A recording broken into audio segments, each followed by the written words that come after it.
Hi, second prep students. Let's go to the next chapter in Jane Eyre. Before we start chapter 2, let's have a quick revision on chapter 1. Now we understand that Jane's parents died when she was a child, so she's living with Mrs. Reed and her 3 children. So far, we don't know anything about Jane's parents, and we don't know the relationship between her and Mrs. Reed was. However, this will be discovered in chapter 2. Jane fought with her cousin, John Reed, and was punished to be locked in the Red Room, where her uncle had died few years before. No one entered that room, even the servants were scared to get there, but Jane was locked in there without a candle.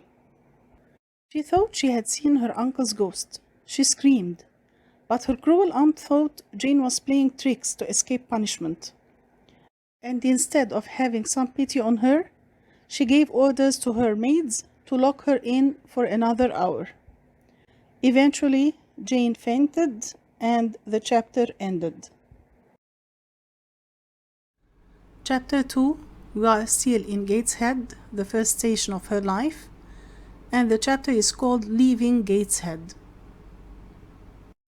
Coming to chapter 2, Jane wakes up to find Dr. Lloyd by her side. Who is Dr. Lloyd? He was like a doctor, but a little less. Dr. Lloyd was not a specialist. Mrs. Reed usually got him for her servants. But luckily, he was a kind man. He spoke to Jane gently. This was the first time someone had shown her tenderness, kindness. Jane heard the servants talk about her and that she might die. She was so unhappy and depressed. Now, about Dr. Lloyd, we will see that he shows some sympathy to Jane. He spoke to her and wondered why she was so unhappy in such a rich house. He understood that she had a miserable life, so he asked her if she could go to another relative. But she said that they don't know them and she heard that they were poor. So he gave her another suggestion. He told her, "Do you like to go to school?"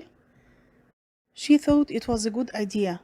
Why not? Let's start a new life in a new place. Jane wanted to get away from Gateshead, where she was ill-treated and bullied.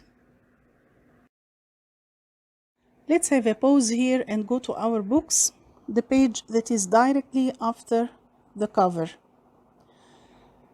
I'm reading.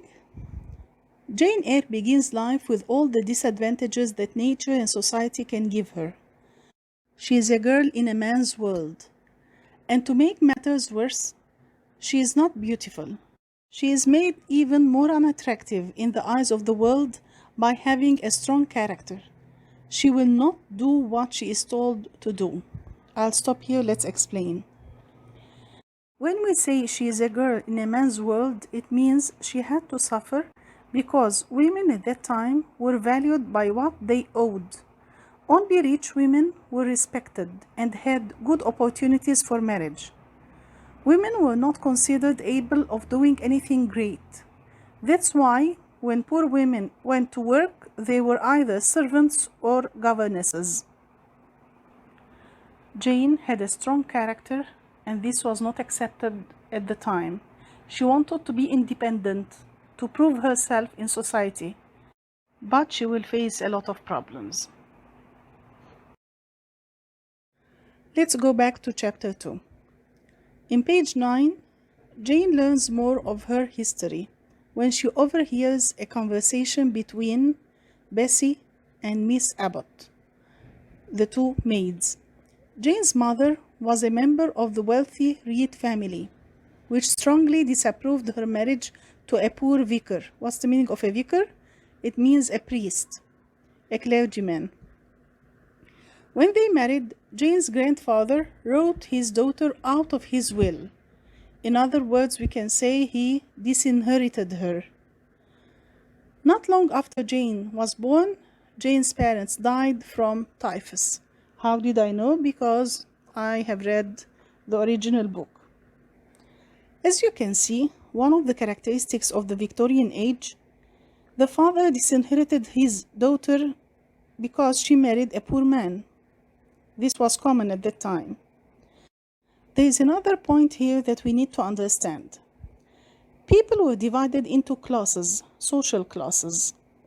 Rich people or aristocrats, first class people, and then middle class people, like Jane's father, and the third, the lower class people. The lower class is the class of poor people in which women had to go to work to survive. By ranking people this way, it was not allowed for anyone to shift from one class to another. Jane's mother was disinherited because she was a first-class woman, but she married a man from the second class. Jane herself will try hard to shift from poor class to a higher class, but she will suffer greatly because society doesn't accept this.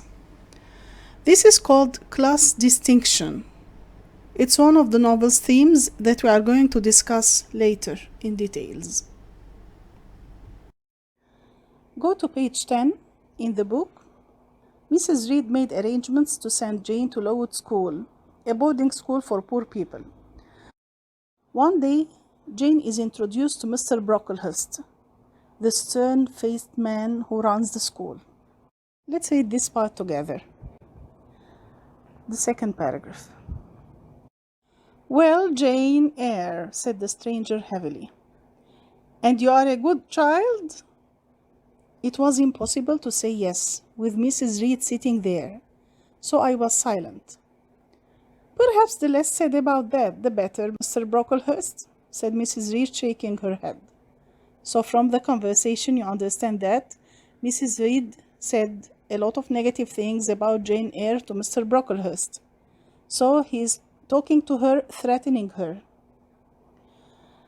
I'll continue. "I'm sorry to hear it," he answered. "Come here, Jane Eyre, and answer my question. Where do the wicked go after death?" "They go to hell," I answered. Now we will see that Jane Eyre is very innocent. "And what must you do to avoid going there?" he asked. Of course, he expected her to say, "I have to be truthful, do the good things," but here she will say, I thought for a moment, but could not find the right answer. "I must keep in good health and not die," I replied. "Wrong! Children younger than you die all the time. Another question. Do you enjoy reading the Bible?" "Yes, sometimes," I replied, hesitating. "That is not enough. Your answers show me you have a wicked heart. You must pray to God to change it if you ever want to go to heaven." So here, we will see that he is threatening her. He just cares about the appearance of religion, but actually he is using hard language with her, and he will not ever believe her anytime. Here also we can see that Mrs. Reed will give him an impression about Jane Eyre that she is a liar, and he will say that he will care to give this information to her teachers at school. So her dreams, Jane's dreams, to become a good person or a new person, to have a new life, is vanished. Page 11 in the book is very important because it shows us the confrontation of Jane to her aunt, Mrs. Reed. Let's read together the third part of the page. "I do not deceive people. If I told lies, I would say I loved you, but I don't. I hate you. I will never call you aunt again as long as I live. If anyone asks how you treated me, I will tell them the truth, that you were very cruel to me. People think you are a good woman, but you are lying to them." So here, it's the confrontation. It means the facing. She is facing Mrs. Reed and telling her her true feelings. This is very important because it shows us the development of Jane's character. By the way, this is not the first time she faces somebody. She faced John Reed when he was bullying her in chapter 1. She faced Mrs. Reed in chapter 2, page 9, before. when she said in the middle of page 9, "What would Uncle Reed say to you if he were alive?" I asked. "What?" cried Mrs. Reed, her cold grey eyes full of fear, staring at me as if I were a ghost. I had to continue. "My Uncle Reed is now in heaven and can see all you think and do, and so can my parents. They know how you hate me and are cruel to me." Now she is very strong to say these words to her aunt, but Mrs. Reed will not leave her just saying what she wants. Mrs. Reed smacked my face. She slapped her on the face and left me without a word. I was scolded for an hour by Bessie as the most ungrateful child in the world, and indeed with so much hate in my heart, I did feel wicked. So we see the confrontation, page 11, and before we saw it in page 9 and with John Reed. For sure, watching this video is not enough. You have to read the book, and let's read the questions together to be discussed together later. Number 1. For the first time, Jane experienced kindness and tenderness. From whom? How did she try to unburden herself? Number 2.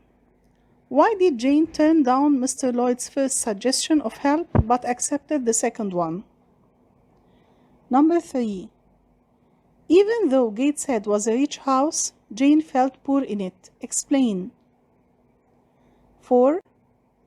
What makes class distinction clear in this chapter? Discuss. 5. What did Jane know about her parents? 6. What did Mr. Brocklehurst tell Jane about naughty and deceitful children? What did he give her? Why? 7. How did Jane face Mrs. Reed after Mr. Brocklehurst's departure? Try to find the answers, write them in some notes to be discussed together later. Thank you.